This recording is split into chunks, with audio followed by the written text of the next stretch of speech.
Bienvenue dans cette vidéo qui va vous accompagner pour coudre la robe Mocha. Pour éviter les mauvaises surprises, commencez par laver et repasser votre tissu. Pliez votre tissu en deux, lisière contre lisière, et placez toutes vos pièces, le devant au pli, la parmenture devant au pli également. Respectez bien le droit fil, cette grande flèche doit être parallèle à la lisière. Pensez bien également que vos jupes doivent être coupées 5 fois, donc 2 fois en double épaisseur et 1 fois en simple épaisseur. Lorsque vous avez fini de jouer à Tetris, c'est le moment d'épingler vos pièces.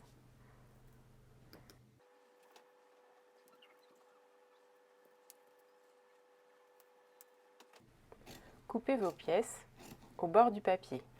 Les marges de couture sont déjà incluses. Vous pouvez également utiliser un cutter rotatif, très pratique car dans Mocha, il y a beaucoup de lignes droites. Avant d'enlever les épingles, pensez à reporter les crans, le zip milieu dos, le pli du devant,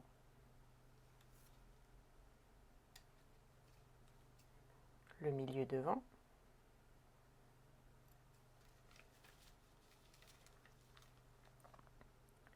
le cran de carrure dans l'emmanchure,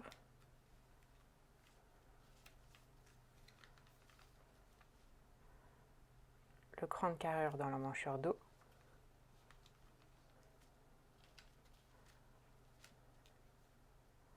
les crans de carrure sur la manche, 2 crans pour le devant, le cran d'épaule et les plis.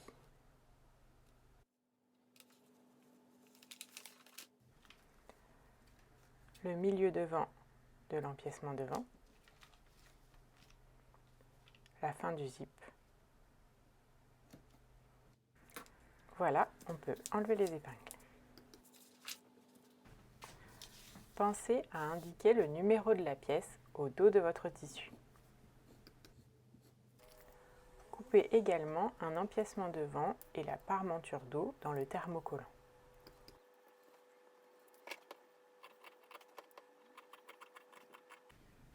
Placez le thermocollant sur l'envers de votre tissu, puis pressez au fer sans jamais le faire glisser.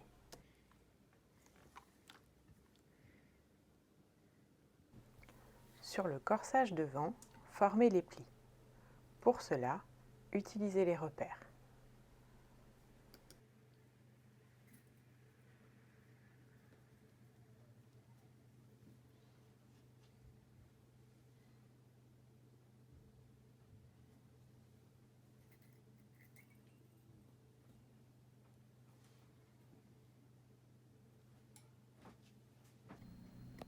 Bâtir à grands points, longueur 3, 3,5, dans la marge de couture pour les maintenir en place. Prenez l'empiècement non thermocollé. Placez-le endroit contre endroit sur le devant du corsage. Épinglez d'abord le milieu devant. Si comme moi vous avez oublié de marquer ce cran, vous pouvez le retrouver en pliant la pièce en deux.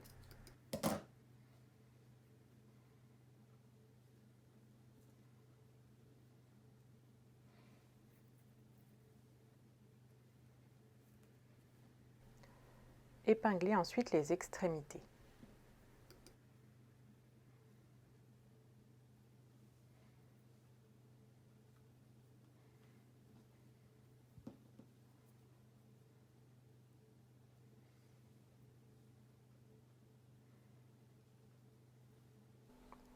Ajoutez ensuite des épingles pour maintenir les deux pièces bord à bord malgré leur courbe inversée.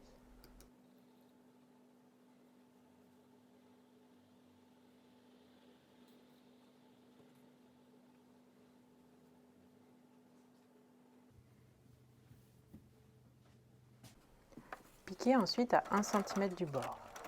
Prenez votre temps pour éviter de former de petits plis.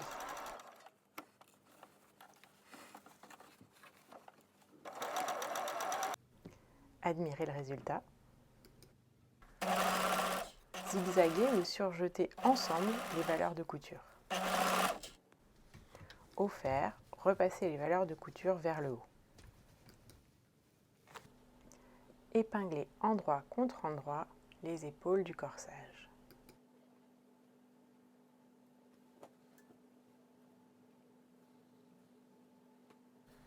Faites de même avec la parmenture.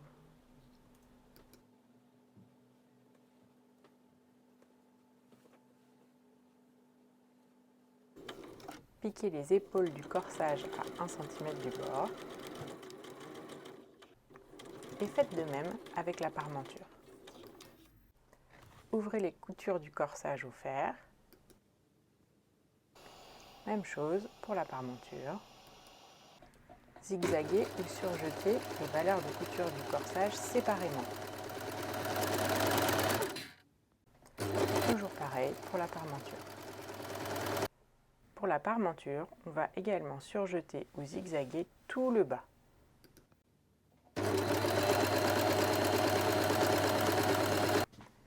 Posez la parmenture sur le corsage, endroit contre endroit.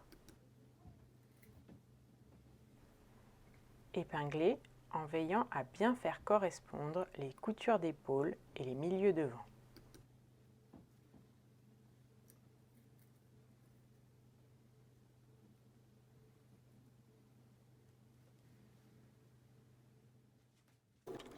Piquez à 1 cm du bord. Vous pouvez maintenant sous-piquer, c'est-à-dire fixer les valeurs de couture sur la parmenture en piquant à 2 mm de la couture précédente.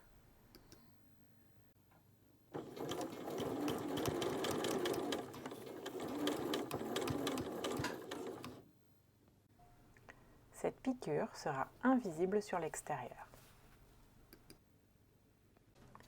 Crantez les valeurs de couture. Rapprochez l'écran lorsque l'arrondi est plus marqué.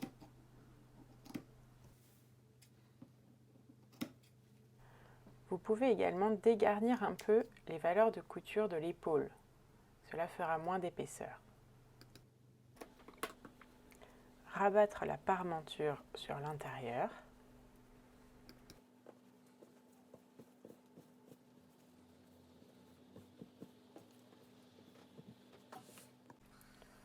Puis repasser soigneusement.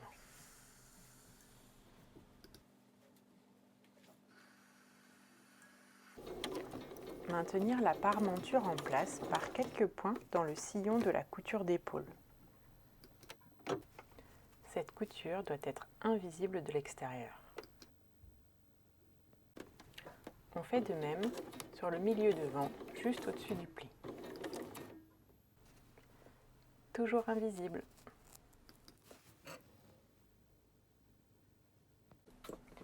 Si vous avez choisi l'option avec manches, formez les plis en bas des manches.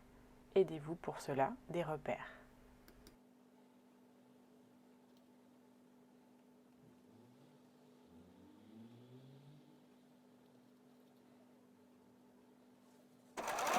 Bâtir à grands points dans la marge de couture pour les maintenir en place. Commencez par repérer la manche gauche et la manche droite en utilisant l'écran. Le double cran correspond au devant. Placez la manche sur le corsage, endroit contre endroit.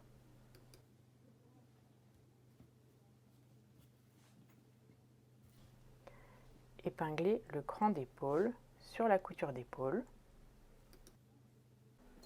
Épinglez ensuite les extrémités.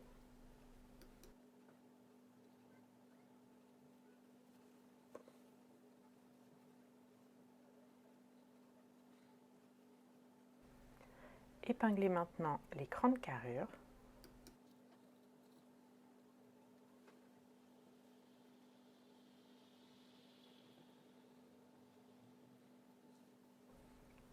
Ajoutez ensuite des épingles entre chaque cran. De l'extrémité jusqu'au cran de carrure, il n'y a pas de problème. Ensuite, il peut y avoir un petit peu d'embu dans la manche, c'est-à-dire un peu plus de tissu que dans l'emmanchure. répartissez bien ce surplus de part et d'autre de votre épingle. De cette manière, votre pied de biche passera sans former de plis. Piquez à 1 cm du bord.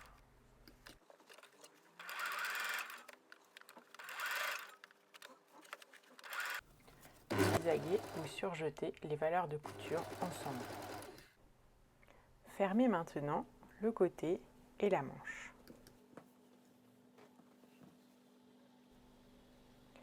Épinglez. Veillez à bien aligner la couture d'emmanchure.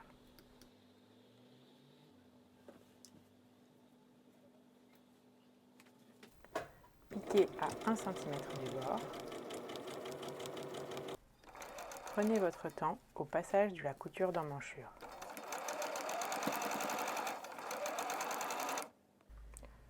Ouvrir la couture au fer. Pour cela, j'utilise une jeannette, très pratique pour repasser les manches.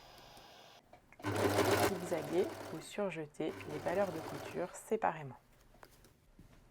Préparez maintenant les poignets. Assemblez endroit contre endroit les petits côtés. Piquez à 1 cm du bord. Ouvrir les coutures au fer. Prépliez la marge de couture sur un des longs côtés. Pour cela, tracez des pointillés à 2 cm du bord franc du tissu. Amenez ensuite le bord du tissu contre les pointillés et écrasez au fer.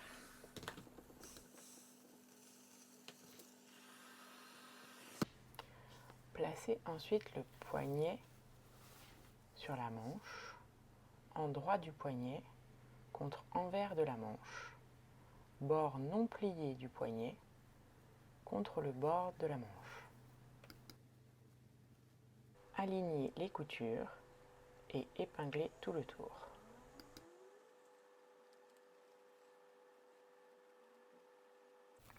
Piquez à 1 cm du bord. Pour plus de facilité, j'ai remis la manche sur l'endroit et je pique à l'intérieur. Repassez soigneusement les valeurs de couture en direction du poignet.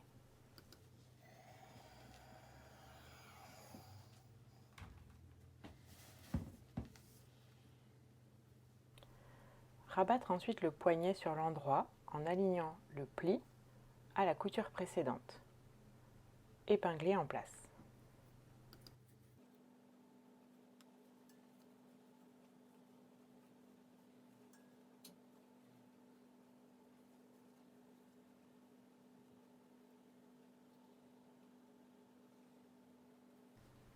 Attention, il faudra laisser une ouverture pour pouvoir glisser l'élastique.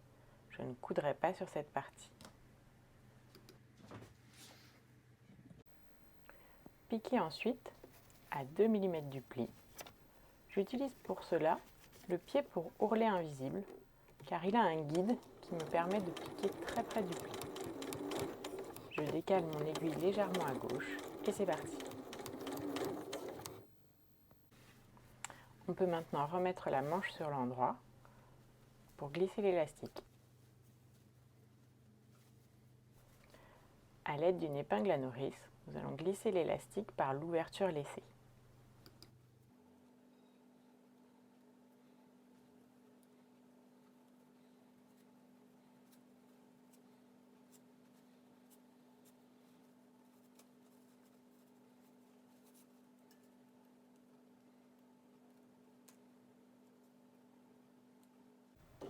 Fixez les deux extrémités de l'élastique en les faisant se chevaucher sur 1,5 cm. Rentrez l'élastique et fermez l'ouverture.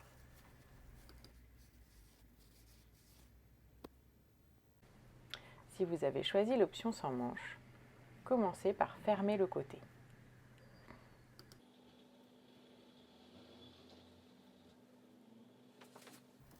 Piquer à 1 cm du bord, ouvrir la couture au fer, zigzaguer zigzaguer ou surjeter les valeurs de couture séparément. Ouvrir le biais pré-plié et l'installer endroit contre endroit tout le tour de l'emmanchure.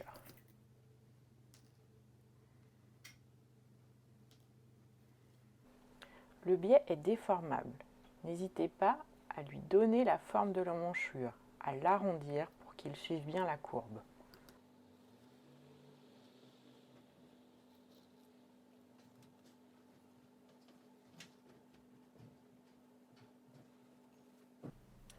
Pour les extrémités, repliez d'un côté sur 1 cm et superposez le deuxième côté. Épinglez.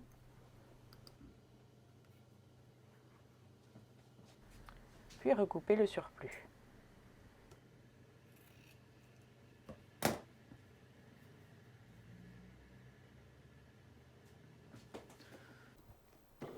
Piquez précisément dans le creux du pli.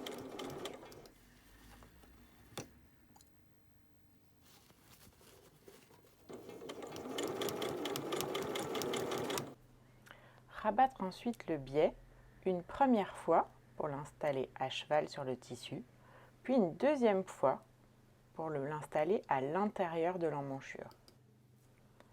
Épinglez en place, le biais ne doit pas être visible de l'extérieur.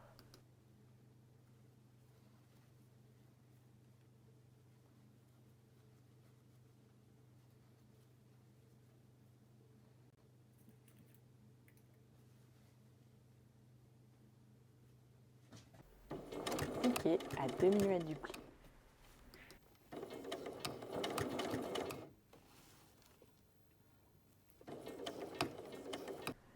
Nous allons maintenant assembler les différents panneaux de la ou des jupes.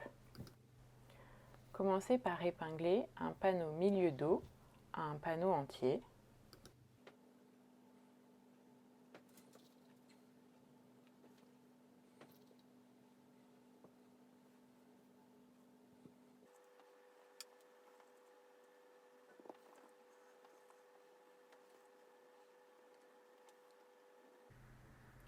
Installez ensuite tous les panneaux entiers, ils sont au nombre de 5.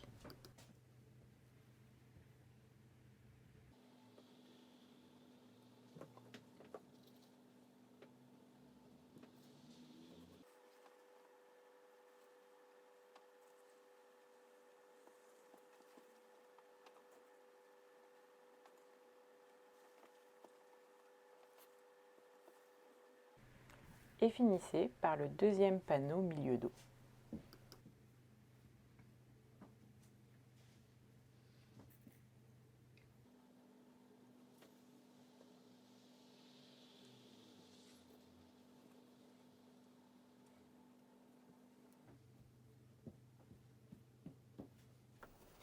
Piquez chaque panneau à 1 cm du bord. Ouvrir toutes les coutures au fer. Puis zigzaguer ou surjeter toutes les valeurs de couture séparément. Oui, je sais, c'est un peu long. Si vous avez choisi l'option jupe double, il faut maintenant faire l'ourlet de la plus courte des jupes. Pour cela, placez des pointillés à 2 cm du bord. Pliez ensuite au fer le bord de tissu contre les pointillés. Ici, je m'aide de ma jauge de couture, car impossible de marquer mon tissu sur la partie pailletée. Zigzaguez ou surjetez le bord du tissu. Puis piquez l'ourlet à 0,7 cm du bord. Prenez soin de bien épingler avant pour éviter que l'ourlet ne vrille car il est dans le cercle. Si vous avez choisi l'option double jupe, il est l'heure de les superposer, la petite sur la grande. Épinglez en prenant soin de bien aligner les coutures.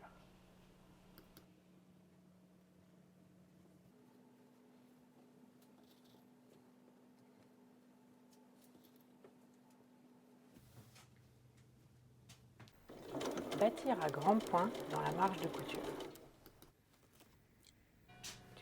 Assemblons maintenant les jupes au corsage. Pour cela, placez le corsage endroit contre endroit sur les jupes. Épinglez en place en alignant bien les coutures de côté.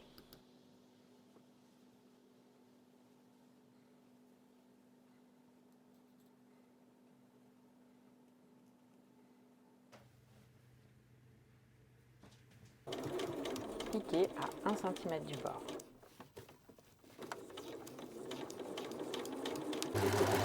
Zigzaguez ou surjetez les valeurs de couture ensemble. Pour préparer la pose du zip, zigzaguez ou surjetez les bords du milieu dos. Si vous avez pris l'option double jupe, vous pouvez les zigzaguer ou surjeter ensemble, mais veillez à ce qu'elles soient bien bord à bord. Placez le zip endroit contre endroit le long d'un des bords du milieu dos. Placez le taquet en plastique au niveau de la couture de la parmenture, à peine en dessous, un demi-millimètre.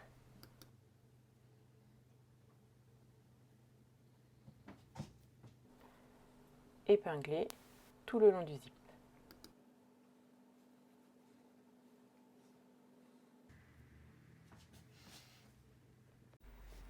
Bâtir avec le pied standard à grands points en décalant l'aiguille à gauche.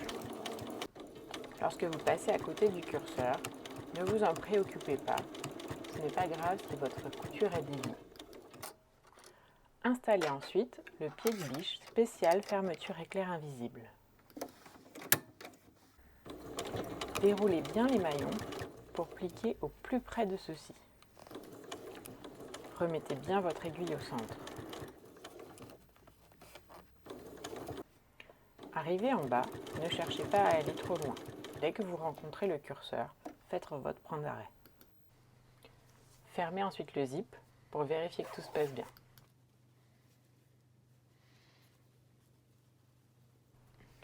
Placez ensuite un repère sur le deuxième côté du zip au niveau de la couture corsage jupe. Cela permettra d'avoir les deux côtés parfaitement alignés.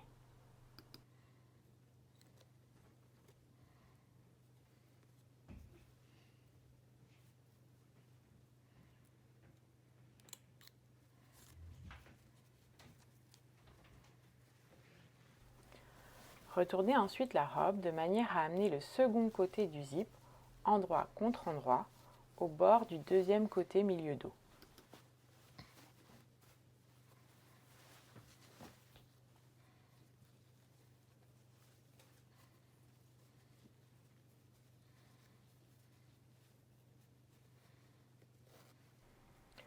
Placez le taquet en plastique exactement comme le premier côté.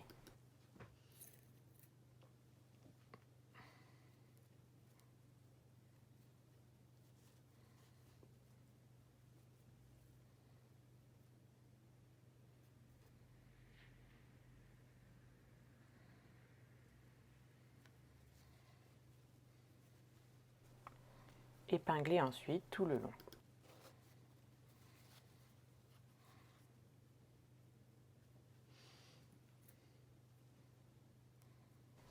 Alignez bien votre repère à la couture corsage jupe.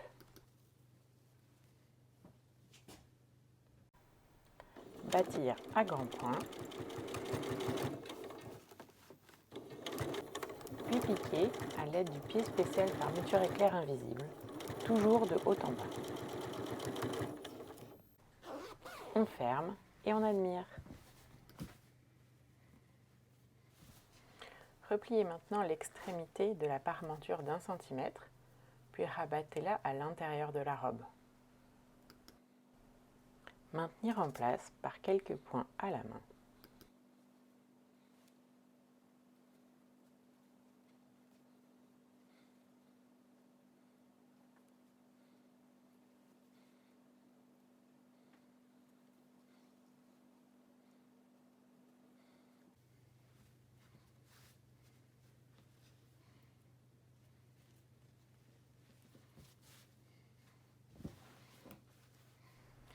Il faut maintenant fermer le bas des jupes. Sur l'envers, épinglez en commençant à la base du zip.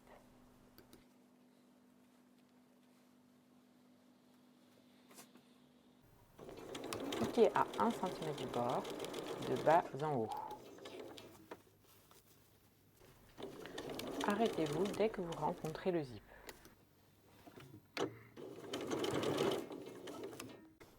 Installez cette fois le pied pour fermeture éclair standard. En décalant mon aiguille à droite, je parviens à faire rejoindre les deux coutures.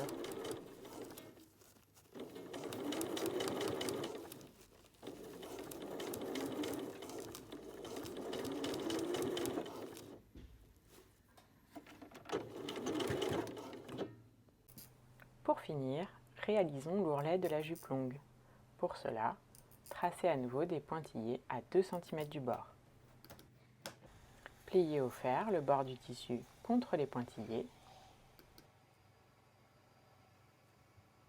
Zigzaguez ou surjetez le bord du tissu. Puis piquez à 0,7 du bord en ayant pris le soin de bien épingler. Félicitations, vous avez terminé!